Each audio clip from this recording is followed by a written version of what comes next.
la même seringue. Le colon, puis les autorités qui les ont remplacés, n'offraient le choix à personne. C'était l'ordre quasi militaire. Aujourd'hui, les Africains ont envie de comprendre l'efficacité, de juger de la qualité du produit qu'on leur propose. Avant de leur offrir le précieux vaccin, il faut les mettre en confiance, leur expliquer sa composition.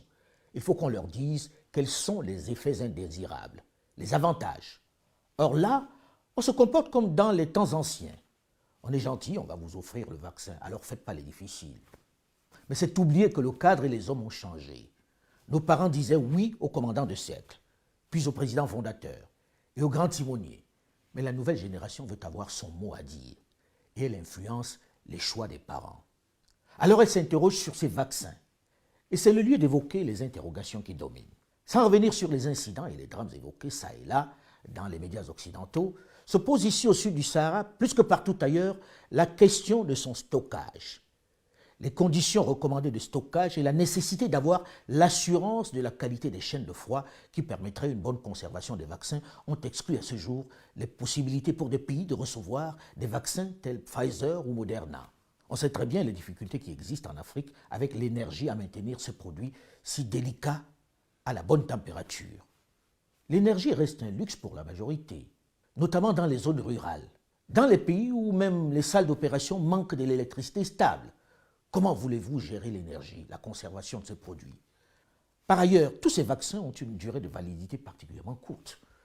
Dans les conditions de température exigées, l'AstraZeneca, qui doit être conservé entre 2 et 8 degrés, est périmé au bout de 6 mois maxi. Pfizer, qui doit être conservé entre moins 80 et moins 60 degrés, dure lui aussi 6 mois. Moderna, que l'on doit conserver entre moins 25 et moins 15, a une durée de validité de 7 mois. Janssen, qui est la seule que l'on prend en une dose, doit être conservé entre 2 et 8 degrés.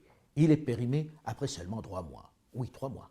Le russe Sputnik 5, qui sert à la diplomatie économique russe, doit être conservé dans sa forme liquide à moins 18,5 degrés. Le chinois Sinovac, que je me suis fait injecter, personne ne sait exactement non plus sa période de validité. Comme on le voit donc, la shelf life, comme ils disent, c'est-à-dire la période de validité des vaccins, en général, est de 6 mois, dans les conditions de conservation recommandées par les fabricants. 3 mois pour J&J. Oui, 3 mois. 2 semaines ou encore 1 mois une fois que le produit a été exposé à des températures plus élevées que la norme recommandée par le fabricant. Autre élément qui incite à s'interroger sur la stratégie du vaccin en urgence, la formation du personnel devant administrer les vaccins, compte tenu de la sensibilité du produit. Quid de la gestion des stocks? Une fois la première dose reçue, il faut avoir sécurisé la deuxième dose pour que la protection soit efficace. Sans un système d'information intégré, il arrive que des pays soient en rupture de stock au moment où la deuxième dose de vaccin doit être donnée.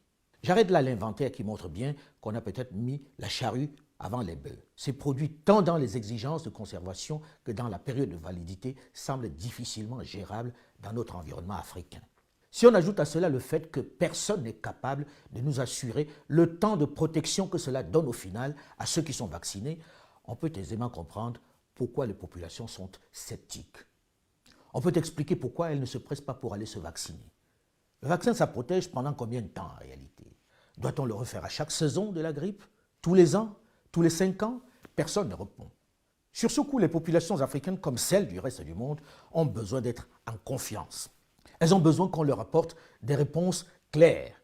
Elles veulent comprendre pourquoi elles doivent aller se faire vacciner, alors qu'aux États-Unis d'Amérique, la très respectable et puissante FDA, qui est la gendarme des vaccins et des médicaments, n'a à ce jour toujours pas approuvé de vaccin pour la COVID-19.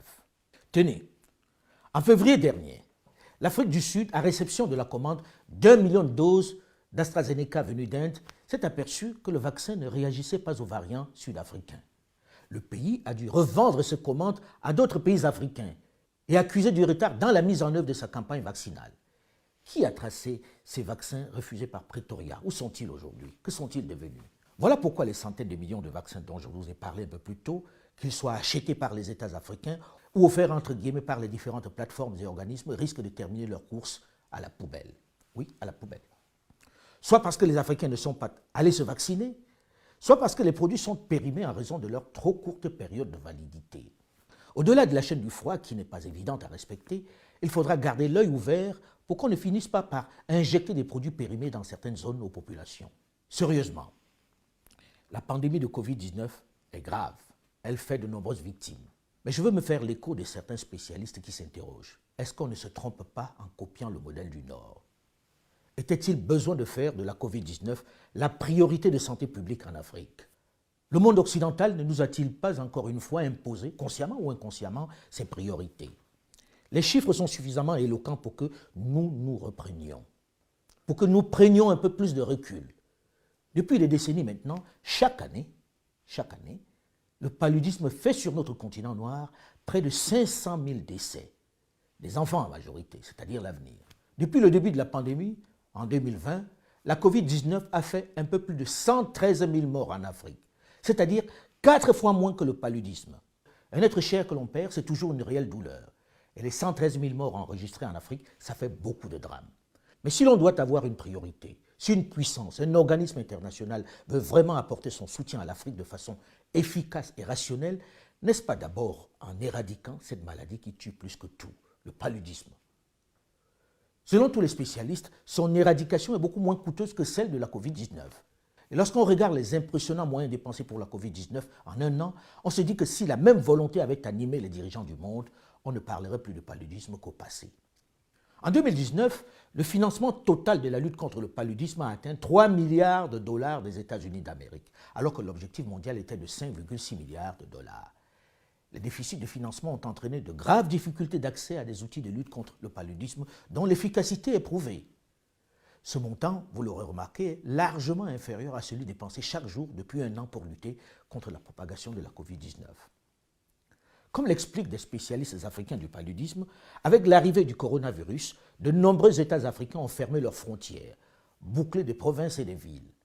Cette action, aussi importante qu'elle soit pour la Covid-19, a retardé ou compromis les livraisons de matériel de prévention, dont les moustiquaires. Dans plusieurs États africains, les campagnes de prévention ont été complètement suspendues. Et ces fermetures ont aussi compliqué l'accès aux soins.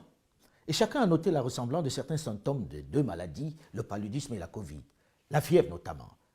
D'où l'utilité de tester des patients fiévreux, pas uniquement pour la Covid-19, mais aussi pour le paludisme, comme cela se faisait. À ces entraves liées aux restrictions de mobilité s'ajoute le facteur peur. Les personnes en crise de paludisme ont été, et sont encore nombreux, à renoncer à franchir le seuil d'un centre hospitalier par crainte d'être contaminé ou assimilé à un patient Covid. La perte de temps actuelle dans les livraisons de moustiquaires ou dans l'octroi des médicaments de prévention pourrait se révéler très problématique pour une raison de calendrier. Tenez, une vingtaine de pays africains vont entrer bientôt dans un pic saisonnier de malaria. Il faut préciser qu'il y a un pic annuel vers juillet ou août-septembre. Il pourrait avoir lieu à peu près en même temps que celui du coronavirus. Donc si les États maintiennent leur réponse de fermeture des frontières, si la prévention, les distributions n'ont pas lieu d'ici là, on court à la catastrophe. Une catastrophe qui se traduirait par une forte hausse du nombre de morts jusqu'au double, soit 700 000 morts de paludisme cette année, selon le scénario le plus pessimiste, du jamais vu depuis 20 ans. C'est-à-dire presque 7 fois ceux morts directement de la Covid. Ça fait quand même beaucoup de victimes collatérales de la Covid-19, non? Ce n'est pas tout, non. Une autre grave menace qui fait chaque année des millions de morts sur notre continent et qui est plus facilement éradicable est aggravée par cette priorisation de la Covid-19. La malnutrition et la faim. Avec la pandémie, des millions de personnes n'ont pas pu accéder à une alimentation saine et équilibrée depuis le début de la crise. Les restrictions de déplacement ou les mesures de confinement ont parfois limité l'accès aux denrées alimentaires dans des pays où la population souffre déjà de malnutrition. Le PAM prévoit que 265 millions de personnes seront en situation d'insécurité alimentaire. Près d'1,5 million d'enfants risquent de mourir de la famine cette année en Afrique, selon un bilan dressé par le Fonds des Nations Unies pour l'enfance, l'UNICEF. Ces enfants menacés par la famine sont notamment au Nigeria, en Somalie, au Soudan du Sud. Lundi, le gouvernement du Soudan du Sud a d'ailleurs officiellement déclaré l'état de famine dans plusieurs zones du pays. Et les Nations Unies réclament à la communauté internationale 4,4 milliards de dollars d'ici juillet pour acheminer de l'aide au Nigeria, au Yémen, au Soudan du Sud et en Somalie. Dans ces pays, plus de 20 millions de personnes sont confrontées à la faim ou à la famine. 20 millions. Selon David Beasley, directeur du PAM, le Programme alimentaire mondial, les enfants sont aussi particulièrement touchés par le manque de nourriture. près de 370 millions d'enfants manquent un repas équilibré à l'école à cause des mesures de confinement. Oui. Si nous ne pouvons pas venir en aide aux personnes victimes de la faim, notre analyse montre que 300 000 personnes pourraient mourir de faim chaque jour après une période de 3 mois, a déclaré Beasley. Le rapport sur les crises alimentaires mondiales de 2020 suggère que dans les pays les plus touchés par la faim et la pauvreté, notamment en Afrique et au Moyen-Orient, il y aura plus de victimes de conséquences économiques du Covid-19 que du virus lui-même. Ce n'est pas moi qui le dis, c'est le directeur du Programme alimentaire mondial. Alors à nos dirigeants de revoir leurs priorités, aux grands dirigeants des grandes puissances du monde de nous accompagner, de comprendre que nous redoutons certes la pandémie de la Covid-19, mais qu'elle est beaucoup moins meurtrière chez nous que le paludisme. Ce qui est vrai pour eux ne l'est pas forcément pour nous. Une sagesse populaire devrait un peu plus les inspirer. Vérité en deçà des Pyrénées, erreur au-delà. La diplomatie des vaccins, qui au passage sert à concilier les liens commerciaux, ne doit pas nous détourner de nos urgences. Cet enfant aurait plus de chances de survivre s'il souffrait plutôt de la Covid-19. Là, il va malheureusement servir de repas aux vautours. Ils sont ainsi des millions à mourir dans le silence le plus assourdissant, sans susciter les grands débats à la télévision. Pourtant, au regard des excédents de nourriture et de production que l'on est obligé de jeter, on pourrait y mettre un terme et rapidement. Mais la malnutrition et la famine ne sont pas des maladies contagieuses susceptibles d'être immédiatement transportées dans les nations du Nord.